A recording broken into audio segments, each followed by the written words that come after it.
What up, everybody? Welcome back to Rob Hunter TV.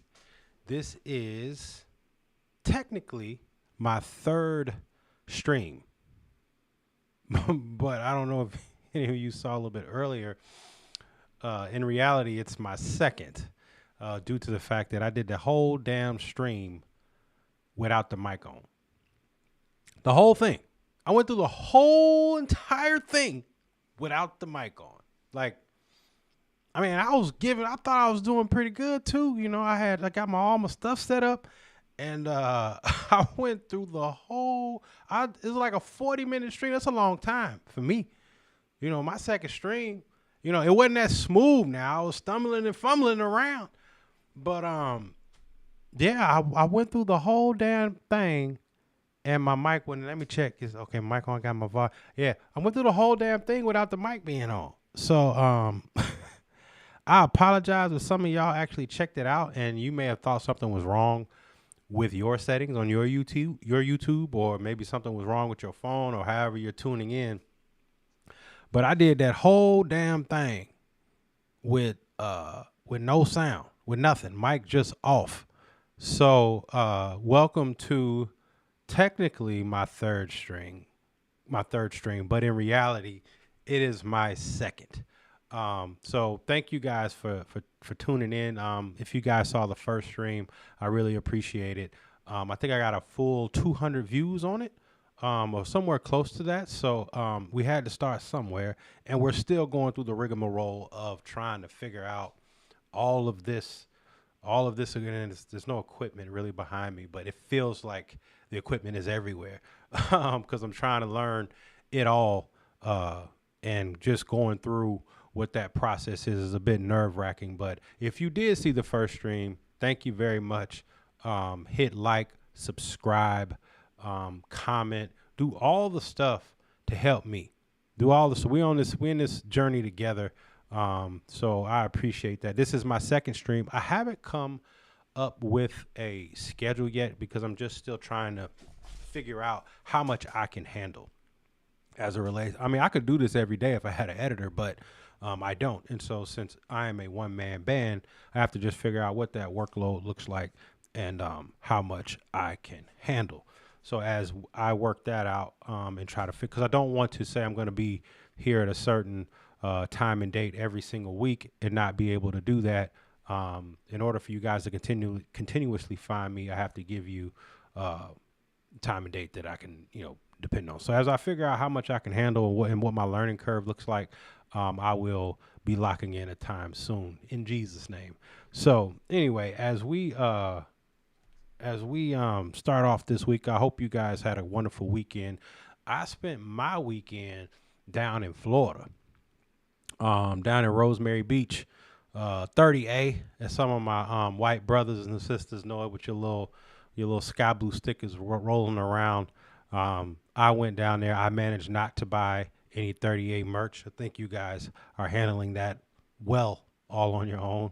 But I did have a wonderful time. So we are back in the saddle.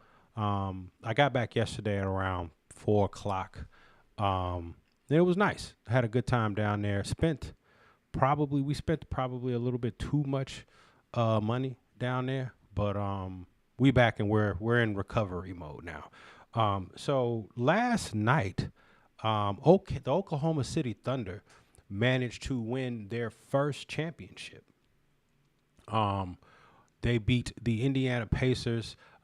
Some may think that it was due to Halliburton getting hurt, and you can't say that didn't affect the game. I mean, Halliburton is an Olympian, and has been probably the story of the NBA playoffs, is the ascension of that star, and what he has done, particularly in clutch moments over this playoffs, have certainly elevated his stock. His father, also, I guess, has become a bit of a character, storming the court and eyeing down Giannis. And it's interesting because the Oklahoma City Thunder did this without any superstars. They got Shea, who, although has a superstars game, does not have the superstar cachet. Not just yet. Maybe that'll change. Maybe that has more to do with him being Canadian or his laid back nature. But it's him, Lou Dort, Chet Holmgren, and J Dub brought home the championship for the Oklahoma City Thunder last night. And it was unfortunate because Halliburton was going really well. I believe he had 9 points in the first maybe 10 minutes of the game, maybe 8 minutes of the game. And the calf just gave out on him. I don't know if you guys got a chance to see that that footage of that game last night, but really unfortunate because it seemed like we were going to have a Cinderella story. But the best team in the NBA won from beginning of the season to the end. And they won it in anticlimactic fashion due to the fact that Halliburton. But they won nonetheless. And so shout out to Sam Presti for building. That's the GM of the Oklahoma City Thunder. Shout out to Sam Presti for building that team from the ground up. And the irony in that a little bit, at least I found it ironic, was the fact that Kevin Durant got traded yesterday. He got traded yesterday in the middle of about 2 hours before the game started. I believe maybe 2 to 3 hours. Kevin Durant was traded, and the reason why I found that to be surprising is the fact that, well, not surprising, but it became that way as OKC won the title that night, and Durant is now on his third team in 4 years. I started to wonder whether or not, if you're an Oklahoma City fan, is that, I'm not necessarily poetic justice, but do you feel completely redeemed after the way that KD left you after being up 3-1 against the Golden State Warriors? Do you feel somehow like that justice is poetic? Given the fact that Durant is now on his third team in 4 years, seemingly has been a bit rudderless since he left Golden State. I know for me, I think it's a bit. I think if I was an Oklahoma City Thunder fan, I would probably feel a bit vindicated, given the fact that without Steph Curry and without Draymond Green and that the foundation of joining that 73 historic win team, and they had already won a championship, and I believe that Curry was the reigning MVP at the time.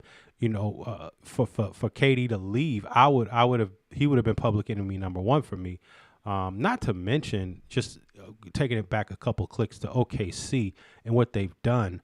To overcome losing 3 MVPs, 2 won MVPs while wearing your uniform in Russell Westbrook and Kevin Durant, and then an eventual MVP in James Harden, that you just don't recover from that in roughly 7-8 years, because I believe Westbrook was the last one to leave. I think James Harden was the first. But to lose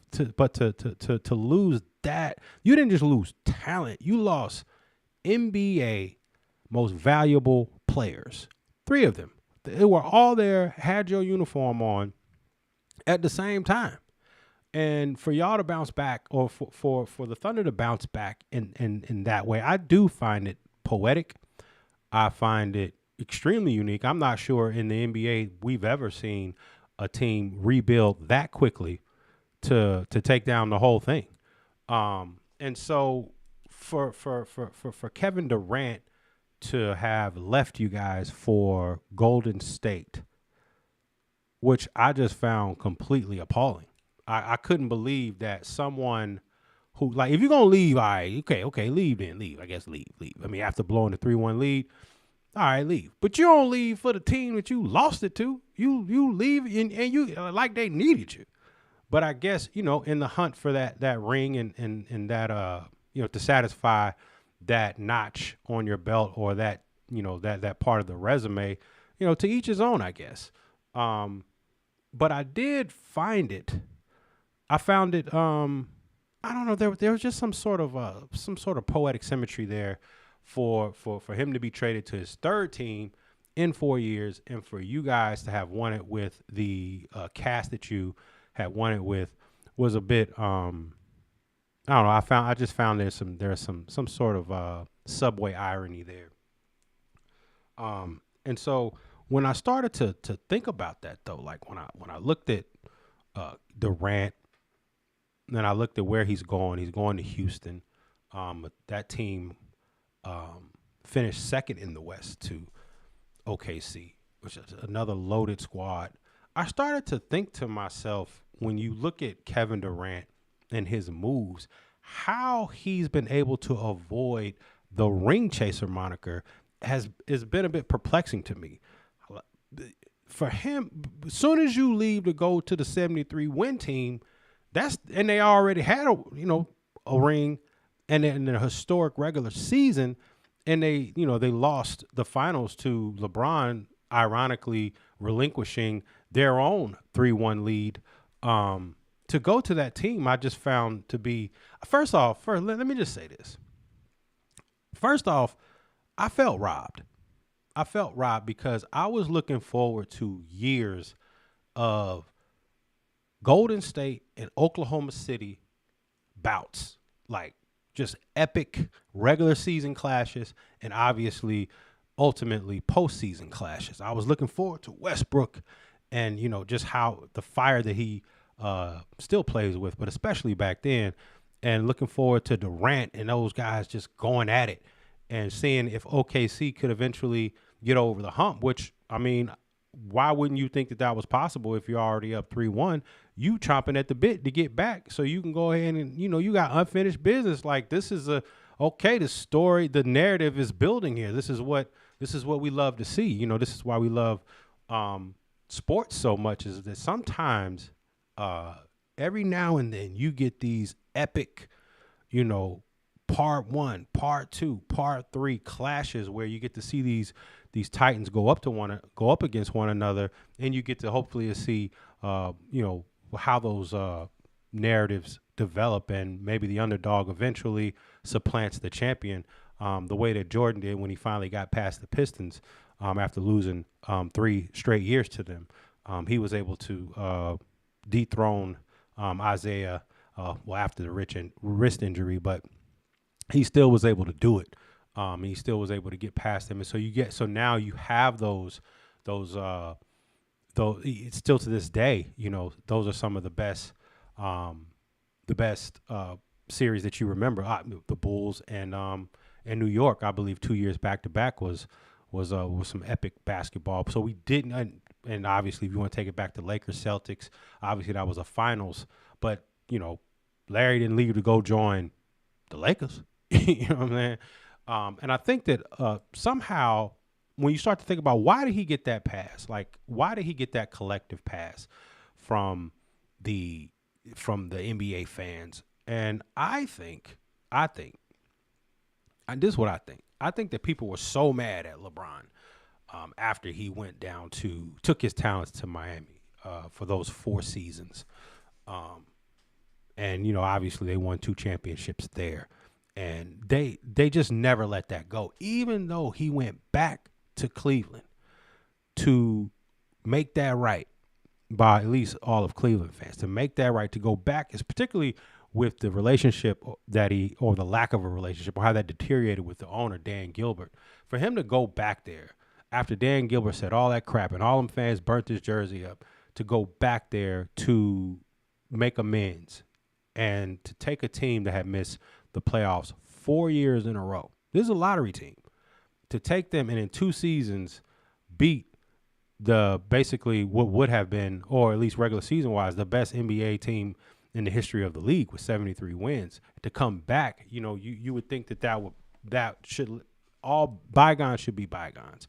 But LeBron had gotten stuck with this ring chaser super team mentality. But I don't think people remember, I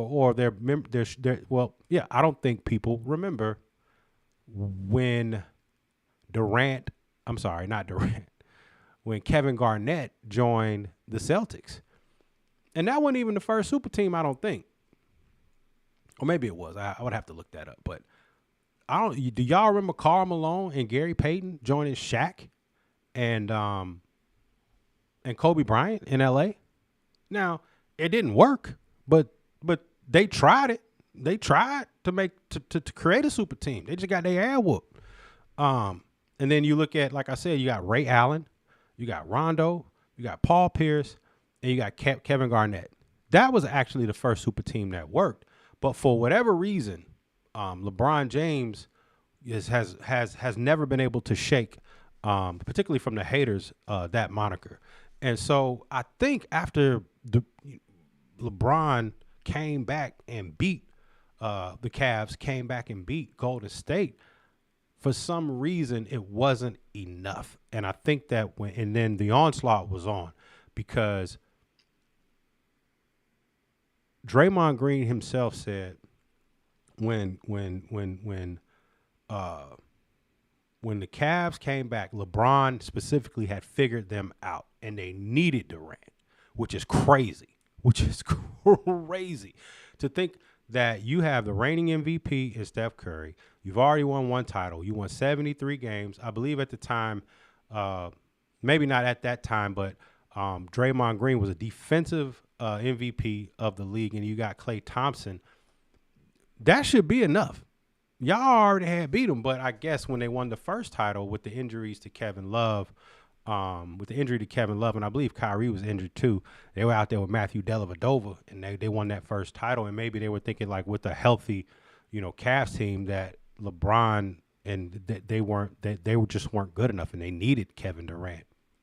And I think that when Kevin Durant went there, I think that they looked at him as almost like the LeBron legacy stopper. Like, this is going to put them so far over the hump from a roster standpoint that they just embraced it. They just, like, anything, like, if you hate LeBron, particularly if you're a Jordan guy, you didn't want to see, him supplant the rings, because that's the Jordan.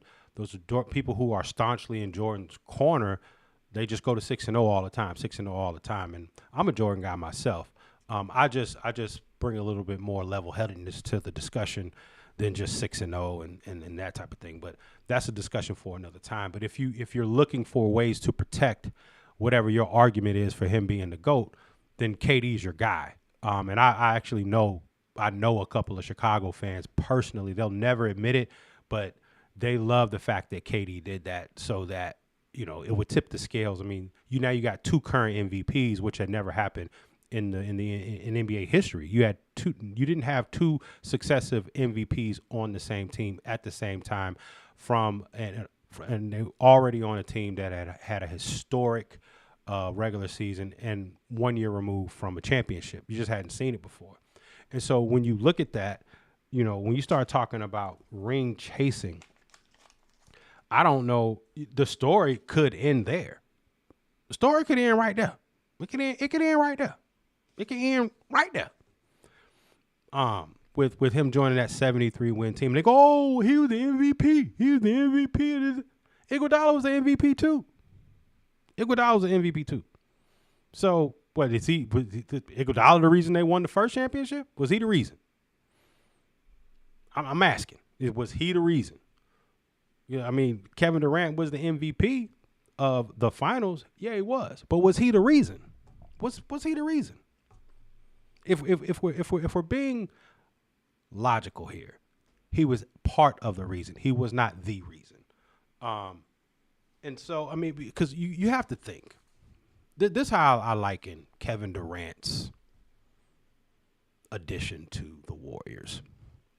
All right, and if you are familiar with R&B, Kevin Durant's addition to the Warriors, it was just simply adding, and this is not even the same parallel, but it was Johnny Gill joining New Edition. That's what it was. It was Johnny Gill. Johnny Gill was cool before joining New Edition. He had a little moderate success with Stacey Latta song, "Where Do We Go From Here?" I mean, it's not like it ain't Can You Stand the Rain, but hey, he had a couple. But New Edition, the group itself, They already had hits. They had Popcorn Love. They had Cool It Now. They had This Is It. Is This the End? They had Mr. Telephone Man. They already had seen R&B and also some pop music dominance. KD, Johnny Gill didn't show them that. When they did the If It Isn't Love, which, I mean, again, that's a New Edition song. He ain't sing no lead on that, but when he came with Can You Stand the Rain, and, those are legendary songs, legendary moments. But that's just New Edition just been doing what they already was doing. Golden State was doing it. You didn't take them to no stages. You didn't take them to no awards that they hadn't already seen and been. They already had their fan base locked in. Golden State already had the taste of the sweet nectar of the championship. And KD just came, he just fit right in. He did his hoo-hoos and his eyes and stuff. Every now and then singing a little bit of a lead, had a couple hits, but it didn't change New Edition. They just kept winning. They just kept winning. That's all New Edition. When Johnny Gill came, they just kept on winning. That's all they did. So when Kevin Durant came, they just kept on winning. That's all that happened. So I'm not here to. I like Kevin Durant, so I'm not a Kevin Durant detractor, but I think context is important. I think context is everything. And what happens is the further you get away from those moments, oftentimes the context becomes less and less more apparent, or if it was there at all. And so I think that with when you start talking about the ring chaser idea, I think for me, the name is Kevin Durant. So when you look at that last season and him and Draymond got into it, he told him right there to his face on the damn court, we won without you. And, called him the B word and all that. Kevin Durant got all mad in a huff and he left. But Golden State, they could have got rid of Draymond and kept Kevin Durant, but they knew where their bread was buttered. And Draymond Green, Klay Thompson, and Steph Curry, they are the architects, if you will, from a player standpoint. They are the foundation. Maybe not the architect, but they are maybe the architectural foundation of those championships. You know how we know that? Because they won another one without him. Exactly the way that Draymond Green said that they would. And then when Kevin Durant goes to Brooklyn, well, here they go again, trying to build another super team. Kevin Durant, I don't think he played that first year. Second year, you get Kyrie Irving, and then Harden joins, and it's supposed to be, Golden State East, I guess, but that didn't take place. And when they were constructing that roster, I started to think to myself, I mean, they got a lot of scoring, ain't a lot of defense, and scoring was never their problem, right? You add Harden, great scorer, and he's actually a super underrated point guard, super underrated assist guy to me, especially at that time. But where's the leadership gonna come from? I didn't see nobody lead nobody nowhere before. I mean, Kyrie Irving was, before LeBron came back to Cleveland, his brand, he was an oft-injured point guard. Was never healthy at Duke, was in and out of the lineup in Cleveland. And when LeBron came back, they won the championship. His brand changed. Kevin Love's brand changed. Everybody's brand changed at that time. It changed forever, and that's because LeBron came back. I mean, look at what they've done without him. And so when they were constructing that team in Brooklyn, I didn't know they had plenty of scoring. They had scoring for days. But what we know, and after looking at even last night, we're looking at OKC, we know the defense wins championships. Period. So when Durant was there, I don't think he started. I think the max he only started above 50 games for one season. And so now you have basically a guy who isn't necessarily a one, supposed to be leading, I guess, Brooklyn, which was kind of like a little odd. I mean, Kyrie came out before they even took the floor together and said we don't really need a coach, but ain't none of y'all leaders. Anyway, I mean, that's you want to talk about bad omens. That would be a bad omen. You're gonna say you don't need a coach. So how Nash supposed to feel? So you walking into this locker room with your point guard saying we basically don't need no coach. It ain't AAU, boy. Anyway, so after that debacle happens, KD jettisons for the Phoenix Suns. The Suns had the best record in the NBA the year before. The best record in the whole damn NBA the year before. Going there with Chris Paul and DeAndre Ayton and all those guys, and Devin Booker, but still no ring chasing moniker. Like if LeBron did that, okay, if LeBron, they say they say he chasing rings, but here's the thing: if you're chasing something, you generally don't want to go in the opposite direction of where that something is. Okay, if I'm chasing good weather, if I'm chasing 75 degrees with a 10-mile-an-hour breeze, I ain't running to the desert. I'm not gonna go that. If I'm looking for that weather, I ain't going in the opposite direction. Okay, okay. Like if they say, hey, if I'm looking for all the fine Puerto Rican girls, okay, I ain't gonna go to Iceland. Okay, so if you're chasing rings, you generally want to go where the team been winning. Okay, you don't want to go to a lottery team.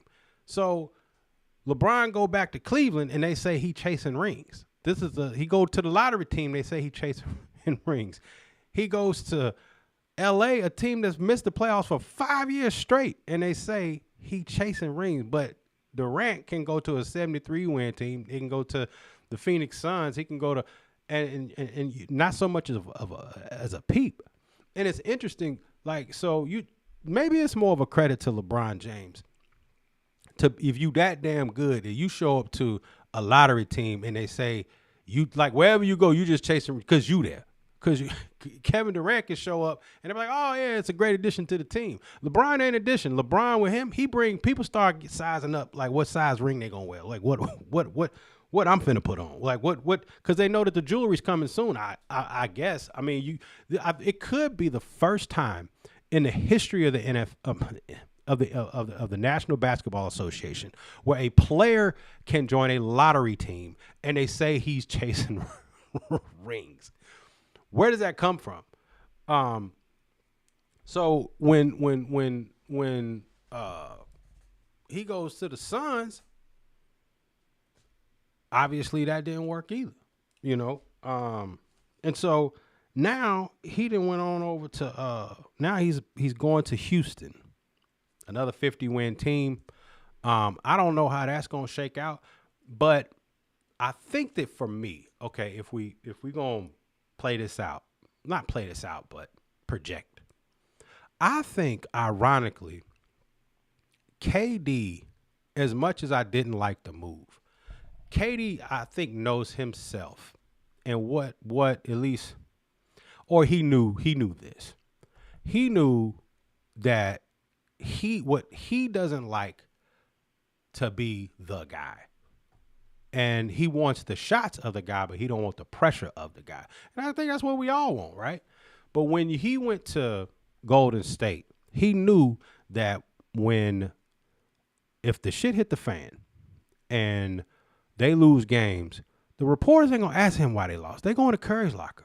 And that's what he wanted. That's what he just wanna. He is a hired gun. He goes out. He wants to get his one-on-one matchup, exploit that with his superior skills, and if it don't work out, if they don't lose the game, send them reporter down that locker down there. And he got that in Golden State.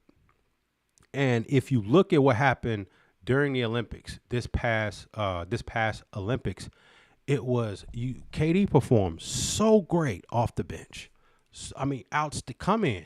He got one job: put the ball in the damn hoop. No double teams. LeBron is out there leading the team. Because when he joined, he knew he didn't lead that team no goddamn well.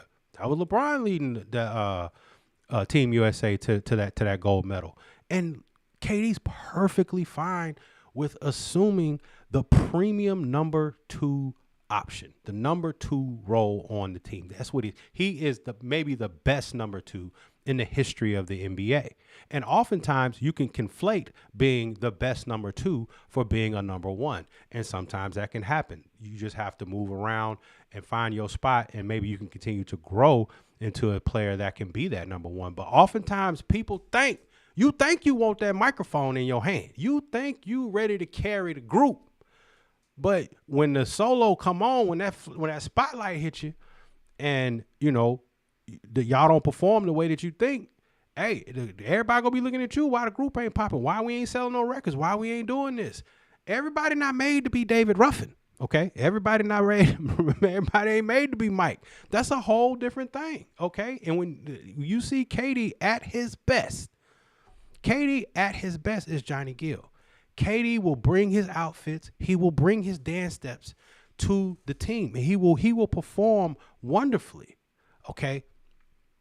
But he not David Ruffin, okay? He not Axl Rose. He ain't welcoming nobody to no jungle. He wants somebody else to welcome him to the jungle, but he gonna be right there to help you get through the jungle, okay? But he ain't leading. He ain't chopping down the bushes. He's not leading you into any new lands. He ain't gonna take no team nowhere where they ain't been before. That ain't gonna happen. And when you looked at what happened in the Olympics this past summer, the reason why he was able to perform so well is because he was like maybe the 4th option, 3rd option, and he's coming off the bench. So you got LeBron, you got Curry, but he could come in and he could be easy money sniper. He can come in and be the sharpshooter. He can come in, he could be that hired gun. He can come in and he's got one job. He don't have 2 and 3 jobs. And what are those jobs when you become the face of the franchise? You got to take all the questions. You take all the shots, you take all the questions, you lose, you take all the criticism. And he only wants to do one of those. He want to take all the shots, and he should. He has that kind of skill set. Oftentimes when you say, oh, somebody want to take all the shots, that sounds pretty damn selfish. But if KD on your team, you want the boy shooting the ball. He's not really the best defender. He's not a poor defender. He's a capable defender. I'm not making him out to be, LaMelo Ball or something. I'm not making him out to be that. He is a very capable, and he's a willing defender on top of that. He's just not a great defender. But what you want KD doing is if he's on the floor, the ball got to go through his hands at least once. At least once. If the ball's not touching Kevin Durant's hands at least one time down the court, then I need to call timeout. I need to figure out what's going on. So, so during the Olympics, you got a chance to actually see that similar role that he played when he was with Golden State. I come in, I get my shots up. Because everybody know if Team USA don't make it past France, everybody gonna be looking at LeBron, the reason why they ain't make it by. And Kevin Durant knew that, and so that's a bit of a freedom there on his part that he doesn't have to answer those questions. Not only that, there's not even the expectation. And sometimes expectation is a motherfucker. Sometimes people like when the spotlight is on, they like to perform well when ain't nobody looking.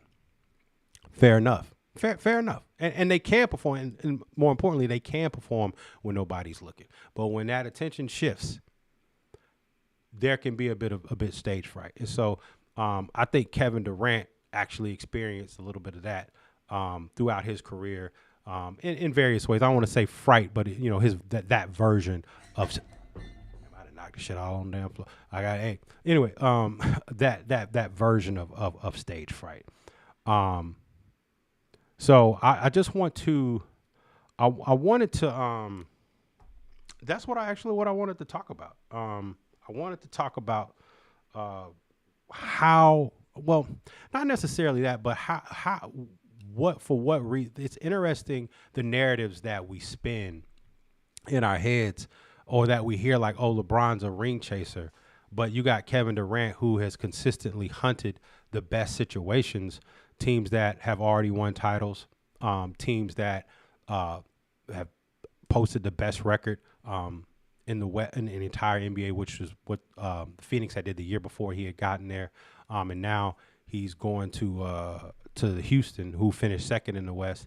And I don't. I'm not sure. I'm gonna say this. I'm not sure if we can look at. Let's see. We can share my screen. Still learning how to do this. If we look at the Rockets, and we look at their roster. Let me go over here. And we look at their roster. Let's see.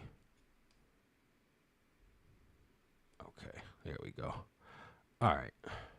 So let's go Houston Rockets roster. Let's just take a look at it real quick before I sign off. Let's see. See, Dylan Brooks ain't. Hey, y'all, Google, you need to step up your game. All right, here we go. All right. So there, the problem is when I look at this roster as it stands right now. Let's say add somebody. There's Kevin Durant is the de facto number one, but it's not in the traditional sense where he has thrived in the past, right? You got Fred VanVleet, and you got Amen Thompson, and you got Alperen Sengun, and those guys, Amen Thompson, that's a hell of a first name. I shouldn't. Like I said, that's sacrilegious. A hell of a first name. Your name is Amen, but damn. Hey man, you can't get in no damn trouble. You can't even how your parents gonna name you a man? Like, is your sin, your sins count for double if you mess up? Like, your first name is a man. Like, how you gonna go to the strip club and the stripper asks you your name and you what you gonna say? You gonna say your name a man? God dog. Anyway, point is, I don't see if they lose. Okay, if this roster right here. If they lose, they're going to cut Kevin Durant locker. And we'll see, if he can handle it any different. But generally, them old dogs don't like them new tricks. And especially if they don't finish with at least the record that they had last year, which I believe was 52-30. Y'all can check me on that. I'm not looking that up as we speak, but it's 52-30. And so as I look at this roster, as it stands right now, they don't make no moves. You got Fred VanVleet, who he could function as a number one option, but he's not with Kevin Durant on the floor. Alperen Sengun, who averaged about 19 and 10 this year. Let me see. Where is that at? This is just, here it is at the top. 19 and 10. 19 and 10. But none of these guys are going to command the attention that Kevin Durant is going to get. And on top of that, with the attention, he's going to get the defensive attention. So now you can double team Durant with this squad. And I'm gonna make Fred VanVleet beat me. I'm gonna make Alperen beat, but Kevin Durant, he's gonna get all the attention from the defense, and when they lose, he's gonna get all the attention from the media, which is the thing that I don't believe that he has fully embraced and has kept him from actually being a real legit number one option. Like, so when you look at his postseason record after Golden State, I believe it's 13 and 18. 13 and 18 after Golden State. And I think, here's what I think. For me, it's not an indictment necessarily on Kevin Durant. I guess it's all how you perceive it, but it's not the indictment on Kevin Durant's legacy, in my opinion. It's just simply this. I think his career should be divided into two eras. Okay. It's kind of like Jesus' time. Okay. We got, like Jesus got BC, we got before Christ. It should be BGS for Katie before Golden State and AGS after Golden State. What happened in the middle there, just based on the success that Golden State had before Kevin Durant, already winning a title, already having the just a historical winning team. When you came there, they did not taste any other nectar that they hadn't tasted before. You just got a chance to sip out the winning cup. They passed the cup to you so you could taste what it was like to be a champion, but they had already been doing that. And so what effect what is the Durant effect when he comes to town? What is the Durant effect when he puts your uniform on. When he puts on your team's uniform, what is that effect? He only been out the second round, out the first round one time since he's left Golden State. Just once. When he been the guy on all these teams, but they only made it out the first round one goddamn time. But it would follow, if you will, seem to mirror what the type of player that would leave after being up 3-1 against Golden State, which is somebody who don't necessarily want to have that type of pressure on them. And when they do, they don't seemingly always step up to the challenge. And if you look at who these teams are after Kevin, or before and after Kevin Durant, right? So Golden State was already a champion before Kevin Durant. When Kevin Durant left, they still was winning, and they won another championship after. If you look at OKC, Kevin Durant left, they back on top, or they're on top with a whole different cast. While Kevin Durant is still out here trying to find basically a notable season, a notable title run without Steph Curry next to him, without Klay Thompson next to him, without Draymond Green next to him, who I think was the vital cog to all of it. I think that without Draymond Green, I don't think Golden State wins any titles. But that's another story for another stream. Anyway, guys, I appreciate you guys hanging out with me today. Let me flip this back. Sorry, I'm still learning how to work the